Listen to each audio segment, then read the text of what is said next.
Hi everybody, my name is Lauren with Storyboard That, and today's activity is a creative writing activity called Hamster's Day Out. So this is a story starter activity. I love this activity because everybody gets the same sentence to start with, and then they get to let their imagination go wild. And it's so fun to see the different stories that kids come up with, that you all are going to come up with the same sentence. So this story starter today is the hamster escaped his cage again, and this time he had a plan. So it's up to you to figure out what that plan is. And your objective is to create a storyboard with 4 cells to describe what kind of adventure your hamster goes on that day. Be sure to use vivid verbs and descriptive language.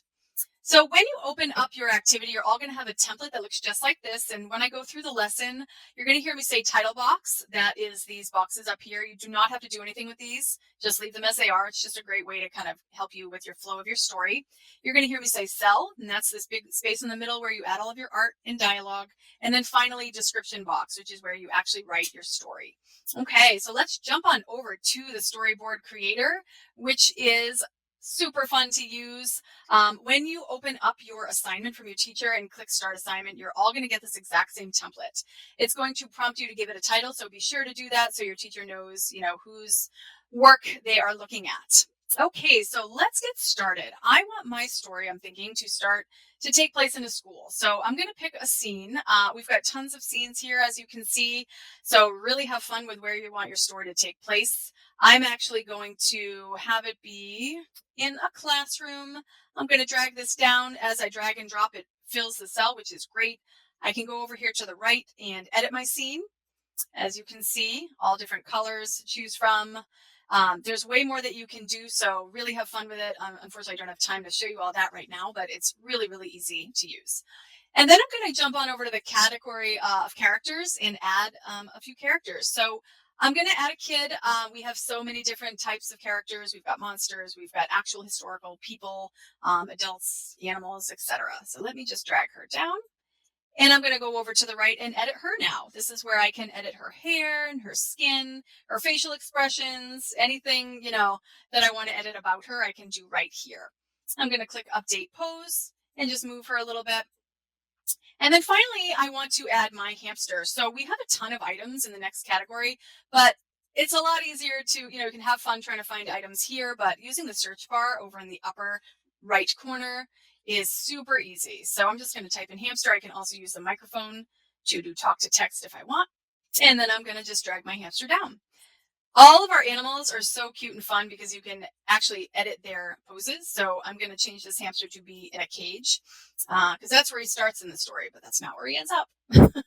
And I'm just going to make it fit on the table a little bit more. And there we go. So what I'm going to do next is add some text in my description. Now, obviously, I'm not going to have time to do all of my text right now, but I want to show you this feature and then how to use the text, speech bubbles and pretending like you're talking. So all you do for our text is just simply type, or you can even use the microphone over here in the right-hand menu to use your talk to text. So Dash, I'm going to name him Dash, the hamster, ...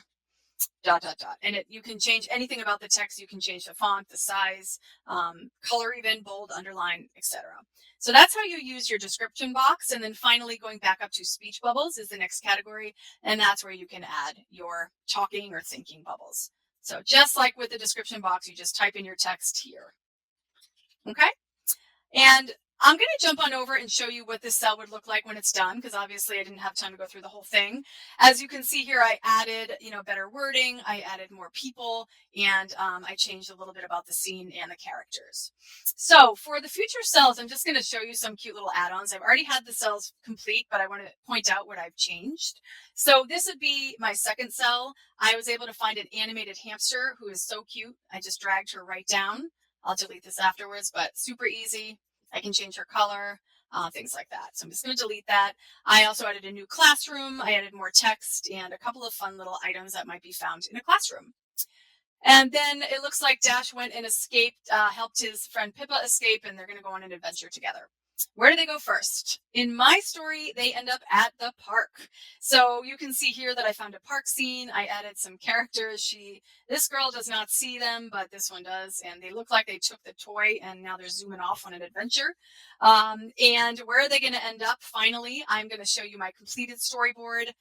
Right here, it looks like they ended up in Hollywood and took an old school selfie. So, what I want to show you finally is how you can present this activity once you're done. I'm going to click on Play Slideshow. And this is really great. This is when you can share it with your friends, your classmates, and for teachers, this is where you can have everybody present if you want to. So it's very big and clear, and you can just click the arrows. And Dash had a really fun day with his friend Pippa.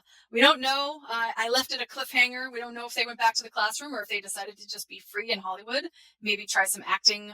Who knows? But that is how you would do a story starter in the Storyboard Creator. And I hope you all have so much fun and enjoy sharing your stories with your classmates. Thank you. Bye bye.